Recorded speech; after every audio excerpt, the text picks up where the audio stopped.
Who can stop Thomas Ruyant? After the disappointment of finishing 6th in the last Vendée Globe, he has won the Transat Jacques Vabre, then the Route du Rhum, and now followed that up with a scintillating performance in the Gaillard de Bermudes 1000 race on his brand new boat. It is hard to believe that Ruyant, who now leads his own two-boat IMOCA team under the name TR Racing, had only sailed on the Antoine Cotter Finot Conque designed, 4 people, 6 times before he took the start of the 4th Gaillard de Bermudes 1000 race, last Sunday, off Brest. But there were no signs of nervousness or concerns that his untested kit might break.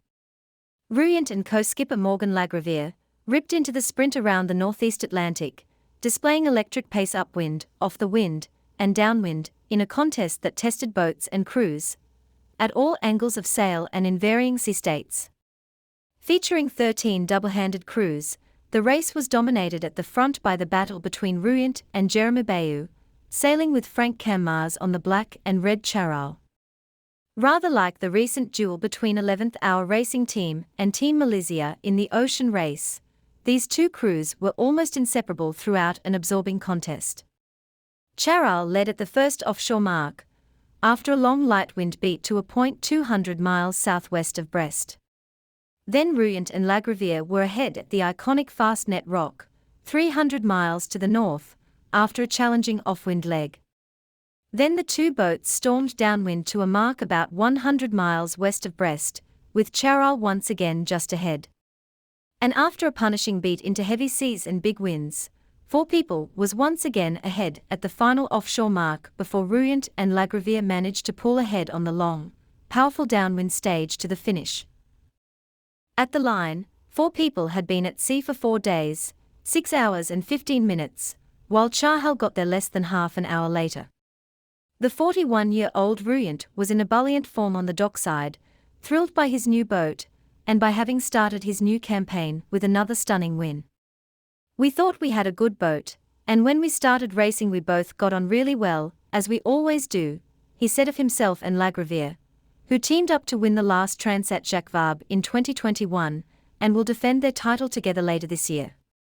"And yes, it's a good boat," added For People's proud skipper. "We haven't discovered all of her secrets, we already know some of them. But we're still discovering her," Ruyant added after a race in which the only failure was a broken jib sheet. "It's a well-built boat which works well, and has no major faults. But it's still very demanding to sail, the boat is solid, we just broke a sheet, but there are no structural problems, and that gives us confidence for the future." Ruyant noted that the new hull is more comfortable to sail than his former boat, linked out, even when going hard upwind, and easier to hand steer which, he said, makes it much more pleasant to sail. Lagravère said they were learning throughout the race with Charal alongside them as a reference. He said they improved their upwind speed against Bayou's boat, even during the race. Lagravère also pointed out that though this was a nice win, there were quite a few of the big contenders for podiums in the class missing from this early season smash around the Atlantic. "There wasn't the whole field there on this race," he said. "There are still new boats to come, and others that will return from the ocean race, so the level will continue to rise, which is what is very interesting." For 46-year-old Bayou, the hunt for a first victory in his new Charal continues after his first race alongside Cammars. The pairing seems to have worked well together, but they came ashore talking of how they can improve their game. "Once again it was close with Thomas," reflected Bayou, "once again he's in front, so it's starting to get a bit annoying, but they sailed really well." Cammars was more philosophical. "Yes, I'm a bit disappointed with second place, but being unhappy with the second place in a team is a good sign," he said. The race also saw an excellent start to his IMOCA career by the British single-hander Sam Goodchild at the helm of Ruyant's old boat, now called For the Planet, and sailing alongside Antoine Cotter, the co-designer of For People. These two led the race in the early stages upwind before losing out to the leaders at the first mark and then settling into third place. Goodchild has spent more time at sea this year than on land, after taking part in the ocean race on board Holcim PRB. He seemed to have thoroughly enjoyed his first race alongside Cotter, with whom he will compete in the Transat Jacques Vabre in late October. We are learning a lot of things, but we have the whole TR racing team around us, so we are very happy, said Goodchild. The new boats are going very, very fast, so it's a bit scary, but it gives us goals. Sailing with Antoine, everything is calm and it's very good. No stress. It's all about communication, and that's how I like to sail. We have a very good base to progress all year long, he added. Behind, For the Planet, the Guide of Bermude's 1000 race saw a great battle for fourth place between Sam Davies and Damien Segan, a duo fresh from leg 3 of the Ocean Race, on Initiativskoer, and Jean-Marie Doris and Julian Pulv, on the new Metrocoque, with the latter pairing just edging it at the finish by a little over an hour. Johan Richem and Jan Elis finished 6th on their first outing in the new Paprec Archaea. In the non-foiling fleet, there were 5 starters, 3 of which abandoned the race, freelance. Guirec Sudi and Corentin Duguay, Broken Bowsprit, 5's Group Lantana Environment, Louis Ducker Halvard Mabaya, Broken Hydrogenerator Mounting, and Human Immobilier, Antoine Cornic and Jean-Charles Leroux, Water Leak. That left Benjamin Fair and Pierre Leroy on Manoia Duo for a job, who excelled in the early stages upwind, on course to finish as top-place daggerboard boat in 9th place, with Scott Shawyer and Ryan Barkey, on course to complete a more than competent debut in the class on Canada Ocean Racing in 10th position. Bon, ça fait quasiment 30 heures qu'on fait du prêt là. Je pense encore aller 4 heures de prêt, après on fait demi-tour, direction la maison au portant, on rentre à Brest. Ça va le faire.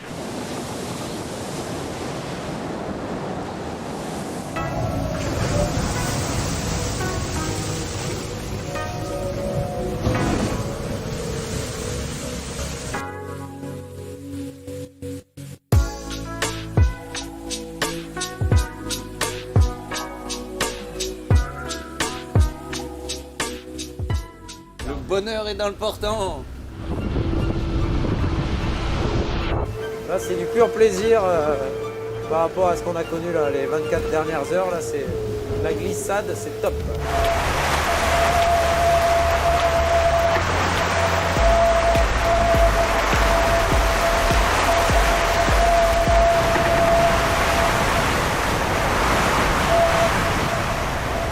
On rentre à Brest. On rentre à la maison. On a 24 heures. Pardon 24 heures. 24 nœuds, petit Ford aussi. On va se le faire la mécanique ou quoi? Bah, c'est notre but. Là, il y a une quinzaine de milles. Gallimard, Britannique, Arcachon, les Sables. Paradis.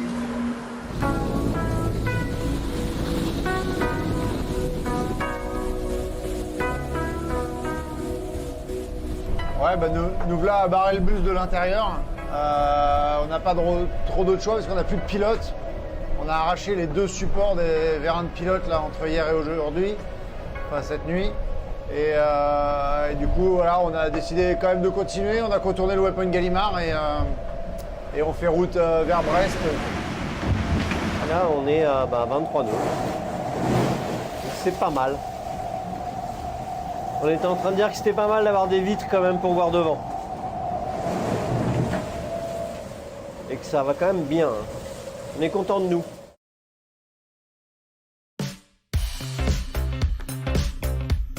C'est un bon bateau, on n'a pas encore tous ses secrets, mais on va le découvrir. On en a déjà quelques-uns. On sait que c'est un bateau bien né, qui marche bien, qui n'a pas trop de défauts.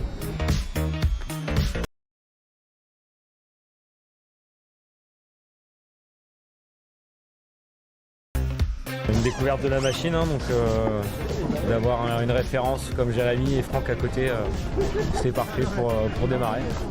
Donc voilà, je pense qu'on aura tenu la dragée haute eux aussi. Et bah ouais, c'est ça qui fait aussi les belles victoires et qu'on est content de la gagner, c'est qu'il y a eu ce match là aussi avec Jérémy et Franck.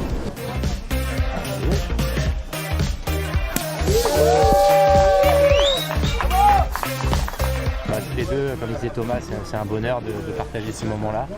On a passé un cran aussi dans notre relation. Je pense voilà, on se connaît un peu plus, on est capable d'être encore plus fusionnel, de se dire plus les choses. On s'est bien retrouvé sur le bateau, mais il y a tout un groupe qui a fait qu'on a pu utiliser aussi le bateau comme ça. Ça fait 1 an et demi qu'on pense ce bateau-là, qu'on le conçoit. Donc il y a beaucoup de monde qui travaille, donc c'est une victoire aussi d'un groupe.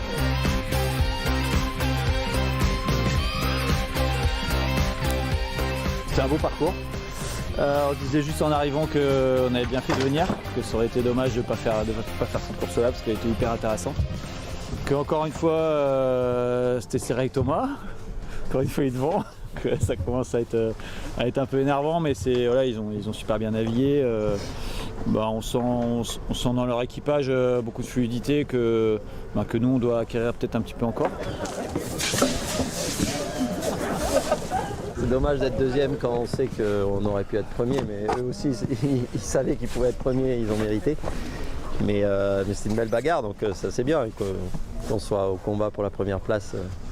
C'est de toute façon positif. Et d'être mécontent de la deuxième place, c'est bon signe dans une équipe. Oui, il y avait un peu trop de prime, mais à part ça, c'était complet. Ouais. Oui, on a vu le fastnet, on a eu, on a tout eu, donc c'était parfait. On n'a pas vu tous les voiles, mais pas loin. Donc oui, c'était intéressant pour voir le bateau et voir comment le bateau y va contre les autres. Le bonheur est dans le portant. Ouais, on vient d'encore prendre un grain, encore 30 nœuds en rafale. Je vis à genoux.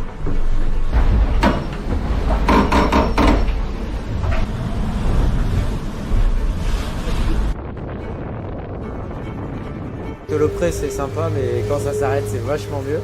Et c'est hyper appréciable parce que on a galéré à dormir sur le bord précédent, là ça tapait de partout.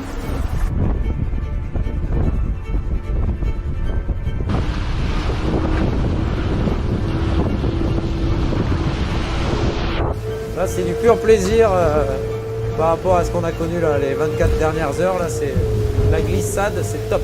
Voilà, il reste encore 270 000. Donc c'est pas fini.